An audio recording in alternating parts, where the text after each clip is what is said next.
Very good morning, students. Today we will discuss an entirely new topic of this same chapter, that is the movement of inertia. आज हम topic study करने जा रहे हैं that is nothing but is the movement of inertia. ठीक है, इसका analogical part हमने ऑलरेडी स्टडी करके रखा हुआ है in terms of the linear motions में. ठीक है, तो let's understand what is the movement of inertia. Movement of inertia को देखते हैं हम पहले होता क्या है.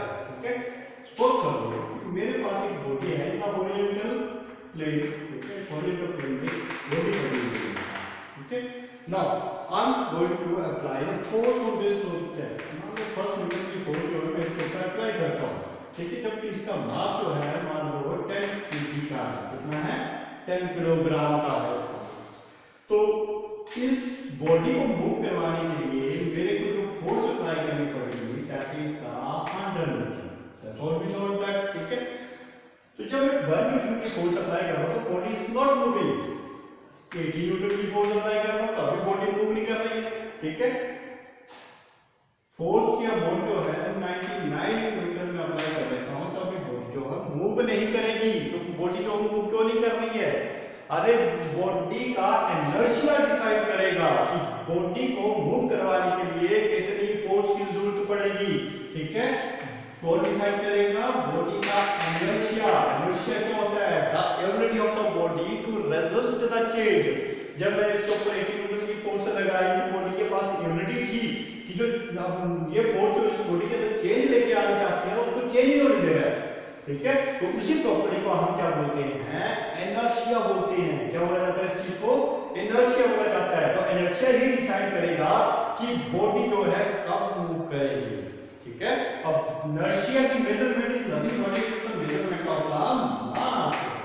बॉडी का मास कितना है वही डिसाइड करेगा कि इनर्शिया कितना है. ठीक है, और इनर्शिया ही डिसाइड करेगा कि बॉडी को मूव करवाने के लिए कितनी फोर्स की जरूरत पड़ रही है. ठीक है, तो यहां पे इनर्शिया कितना है इसका? मान लो 100 का है तो 100 किलोग्राम का इनर्शिया है तो इसको मूव करवाने के लिए कितनी फोर्स की जरूरत पड़ेगी? 100 न्यूटन की फोर्स की जरूरत पड़ रही है. ठीक है, तो यानी कि ये बॉडी, ये जो उसका मूवमेंट जो है बॉडी का, इसको कौन डिसाइड कर रहा है मूव करने के लिए? बॉडी को मूव करेगी वो डिसाइड करेगा इनर्शिया. ठीक है, तो इसी कंसेप्ट को हम क्या बोलते थे? इनर्शिया. क्या बोला जाता है? इनर्शिया. अब आ जाओ रोटेशन मोशन के लिए, क्योंकि ये तो हम तो कर रहे थे लीनियर मोशन के लिए. किसके लिए किया? लीनियर मोशन के लिए. अगर मान लो इसी बॉडी को मुझे किसी एक्सिस के अबाउट रोटेट करवाना है इस तरीके से, सेम यही बॉडी है, अब मुझे इस एक्सिस के अबाउट रोटेट करवाना है. ठीक है, अब देखो यहां पे क्या हो रहा है. जब मैं बॉडी के ऊपर किसी तरह की एप्लीकेशन अप्लाई कर रहा हूं तो वो कौन सी होगी? That is the force of torque. वो होगी टॉर्क. ठीक है, क्या होगा इसमें? टॉर्क होगा. ठीक है, अब ये जो टॉर्क मैं इसके ऊपर अप्लाई कर रहा हूं तो कितनी टॉर्क है लगानी पड़ेगी मुझे ताकि ये बॉडी को रोटेट करे किसके अबाउट? इस एक्सिस के अबाउट रोटेट करे. ठीक है, या तो मान लेते हैं एक मेरे पास व्हील है. ठीक है, जिसका रेडियस जो है 10 सेंटीमीटर का मान लेते हैं. अब इस पूरी के पूरे व्हील को मुझे रोटेट करवाना है इस एक्सिस के अबाउट, यानी कि इस एक्सिस के अबाउट इसको रोटेट करवाना है. तो मुझे कितनी टॉर्क अप्लाई करनी पड़ेगी? जैसे कि यहां पे था, इस बॉडी को अगर मूव करवाना है तो मुझे कितनी फोर्स अप्लाई करनी पड़ रही है. तो यहां पे मुझे कितनी टॉर्क अप्लाई करनी पड़ेगी ताकि ये दोनों की दोनों बॉडी जो है वो मूव कर जाए. ठीक है, किसके अबाउट? अपनी एक्सिस के अबाउट रोटेट करे. ठीक है, तो यहां पे ये जो कांसेप्ट सेम वही काम करेगा जो यहां पे इनर्शिया काम कर रहा था. इनर्शिया डिसाइड कर रहा था कि इसका जो मास कितना है, तभी वो उसी इनर्शिया के अकॉर्डिंग से हमें फोर्स अप्लाई करने पड़ रही है तो ये बॉडी मूव करेगी. In the same manner movement of inertia, movement of inertia decide करेगा how much torque has to be applied on this body so that it rotates around this axis, ताकि ये बॉडी जो है किसी axis के about जो है rotate करे. ठीक है, अब इस व्हील को मुझे घुमाना है तो यही कौन डिसाइड करेगा इस व्हील की मूवमेंट जो वो कितनी होगी. ठीक है, इस तरीके से मुझे टॉर्क अप्लाई करनी पड़ेगी और कितने अमाउंट में ये टॉर्क अप्लाई करनी पड़ेगी that will be decided by the movement of inertia. इसका भी कौन सा डिसाइड करेगा? Movement of inertia he decide करेगा कि ये व्हील जो वो कितनी टॉर्क के साथ वो रोटेट करेगा. अगर मान लो इसके कंपैरिजन में एक और व्हील ले लेता हूं जिसका रेडियस जो इसके कंपैरिजन में छोटा है. ठीक है, इसका रेडियस मान लेते हैं 2 सेंटीमीटर का है. तो ऑब्वियस सी बात है क्या होगा? इसमें मुझे टॉर्क ज्यादा अप्लाई करनी पड़ेगी क्योंकि सेंट्रल एक्सिस से इसका रेडियस क्या है, ज्यादा है, जबकि इसका रेडियस जो है वो कम है। तो मूवमेंट ऑफ इनर्शिया जो है दो फैक्टर्स के ऊपर डिपेंड करता है। एक तो बॉडी का मास कितना है, ठीक है, एक तो बॉडी का मास कितना है, दूसरा बॉडी का सेंट्रल एक्सिस से मास का डिस्ट्रीब्यूशन कैसा होता है, उसको भी डिसाइड करता है। ठीक है, तो मूवमेंट ऑफ इनर्शिया को डिसाइड करने वाली दो क्वांटिटी होती है, एक होता है मास और दूसरा होता है इसका खुद का रेडियस, यानी डिस्ट्रीब्यूशन ऑफ द मास। ठीक है, किस तरीके से मास का डिस्ट्रीब्यूशन किया गया है इसके बारे में हम आगे पढ़ेंगे। तो देखो मूवमेंट ऑफ इनर्शिया क्या डिसाइड करेगा कि कोई बॉडी जो है रोटेट करवानी है किसी एक्सिस के अबाउट, तो मुझे कितनी टॉर्क की जरूरत पड़ेगी। ठीक है, अगर कंसीडर कर लेते हैं दो बॉडीज कंसीडर करता हूं, एक बॉडी ये कंसीडर कर ली, ठीक है, दूसरी बॉडी ये चौक कंसीडर कर ली।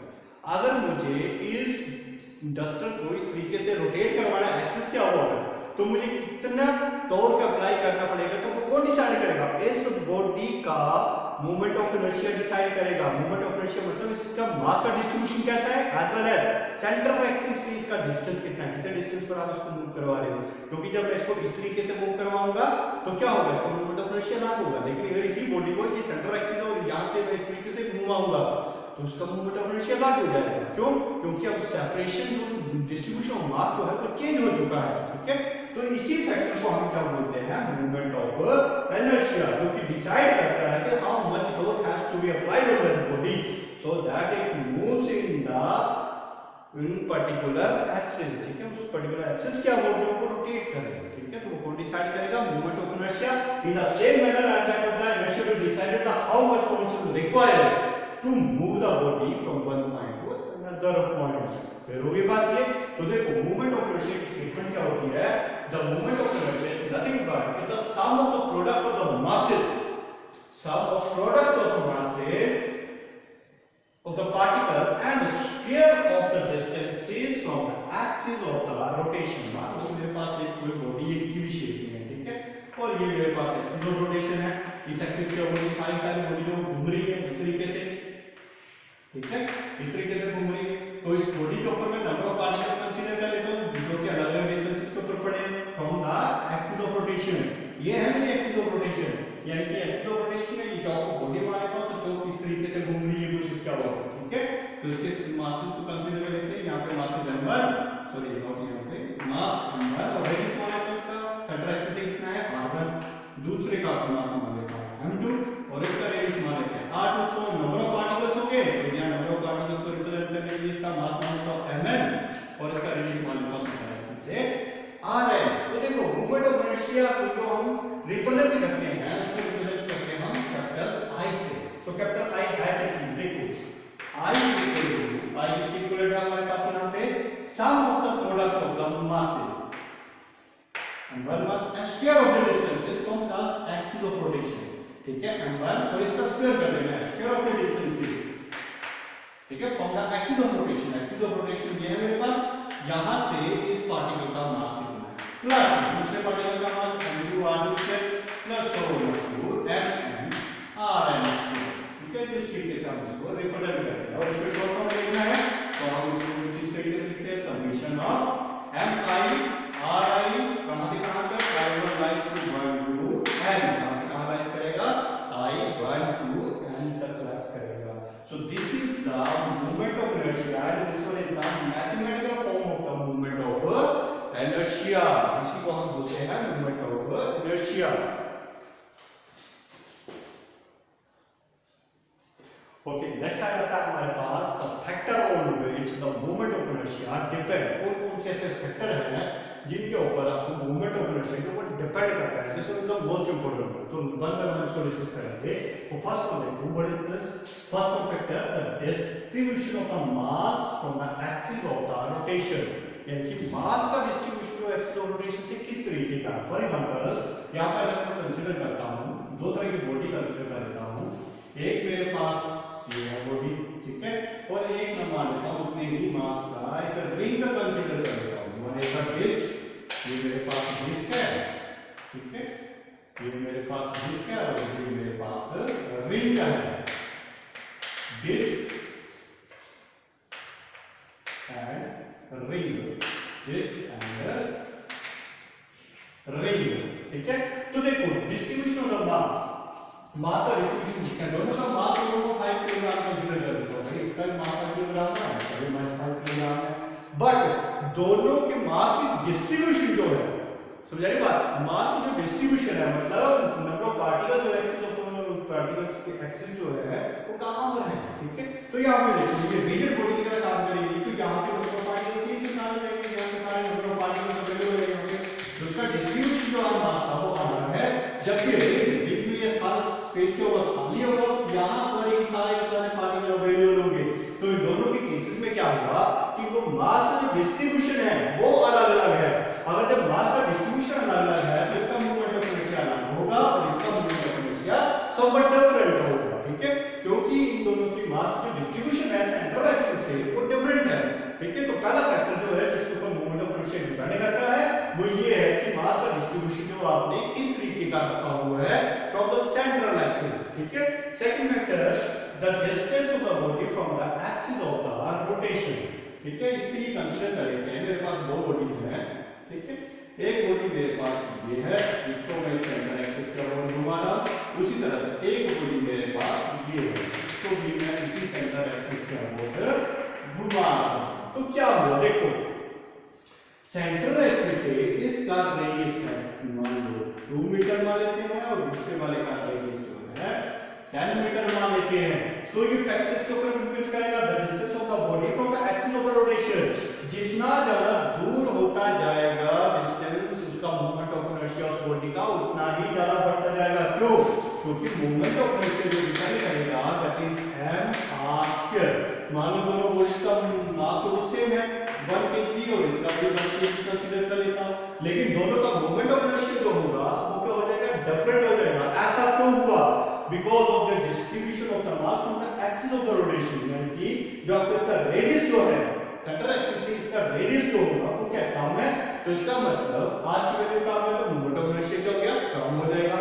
लेकिन दूसरे केस में क्या है, सेंट्रल एक्सिस से यहां तक का डिस्टेंस क्या है, ज्यादा है, तो डिस्टेंस ज्यादा है तो मूवमेंट ऑफ इनर्शिया भी क्या हो गया, ज्यादा हो गया, क्योंकि second factor on which the movement of inertia depend, ठीक है। इस सेकंड फैक्टर के ऊपर मूवमेंट ऑफ इनर्शिया जो आपका डिपेंड करता है। थर्ड फैक्टर कौन सा है, orientation of the axis of rotation. Orientation of axis of rotation का मतलब क्या होता है, इसको सिंपल अंडरस्टैंड करने के लिए देखो, ये मेरे पास ओरिएंटेशन, ये मेरा डस्टर है, ठीक है, ये मेरी सेंट्रल एक्सिस है, यानी कि सेंट्रल एक्सिस के ओर जब मैं इस डस्टर को घुमा रहा हूं तो इसका मूवमेंट ऑफ इनर्शिया अलग आएगा, ठीक है। अगर इसी डस्टर को मैं ऐसे घुमाता हूं, ओरिएंटेशन मैंने चेंज कर दी एक्सिस ऑफ रोटेशन की, अब इस तरह से घुमाऊंगा मैं इस डस्टर को तो इसका मूवमेंट ऑफ इनर्शिया डिफरेंट आएगा।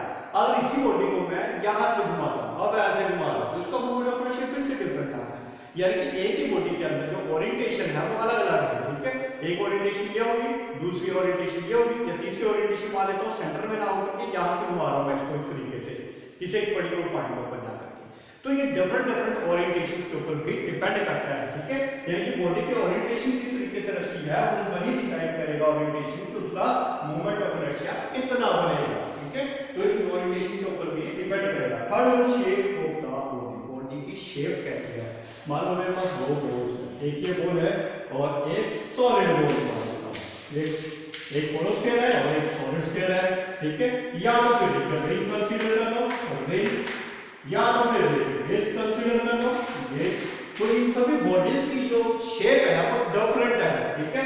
या तो फिर मान लो मेरे पास एक सिलिंड्रिकल बॉडी है, ये मेरे पास एक सिलिंड्रिकल बॉडी है, ठीक है। तो इन सभी बॉडीज की शेप जो है वो डिफरेंट है, ठीक है। तो इन डिफरेंट शेप के ऊपर क्या होगा, आपका मूवमेंट ऑफ इनर्शिया वो डिपेंड करेगा। इसका मूवमेंट ऑफ इनर्शिया अलग होगा, इसका अलग, इसका अलग, इसका अलग और इसका अलग होगा। हर एक बॉडीज का ये मूवमेंट ऑफ इनर्शिया जो है उसकी शेप के ऊपर भी डिपेंड करता है। तो these are the different factors on which the movement of inertia depend.